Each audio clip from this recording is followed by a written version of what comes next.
We're back with a Fox News alert. Actor Matthew Perry reportedly dead at the age of 54. Law enforcement sources tell TMZ this. The actor was found dead in a jacuzzi in an LA area home where it appears he has drowned. They say as of now, no drugs were found at the scene. No foul play appears to be involved. Joining us now to talk about this, as we know it, and we're getting just a little bit drips and drabs of information, is Caitlyn Becker of the Daily Mail. Caitlyn, stunned by this news. We know about his bouts with addiction.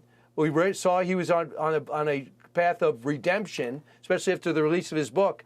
And now this. Can you add anything to the story? Yeah, more details really are kind of trickling in with breaking news stories like this. It sort of happens fast and furious, and we get new details as they come in. The area home where he was found dead is reportedly his own home, and it was an assistant who had initially called 911 reporting cardiac arrest. From what we understand, this was first reported by TMZ, but several outlets, including us, have confirmed it in that time. And from what we understand, he'd spent the morning very active, playing pickleball for a few hours, came home, sent his assistant out on an errand, and when the assistant returned a few hours later, found him in an apparent dire condition. I don't know if he was dead at that point or suffering some sort of a heart attack, but he was found in the jacuzzi. What's unclear is whether or not he was just in the jacuzzi when he died or had drowned in the jacuzzi. So there's quite a few questions there. And DailyMail.com has spoken to a longtime friend of Matthew Perry's and someone who was in recovery with him, who said he spoke to Matthew Perry just a few weeks ago and he sounded upbeat and sober and great. So this came as a really big shock to even people in his inner circle. I think there are fears among people who knew him and, of course, people who are fans of him that he could have potentially relapsed. But according to this source that we had who knew him pretty well, the last time he spoke to him, he seemed great.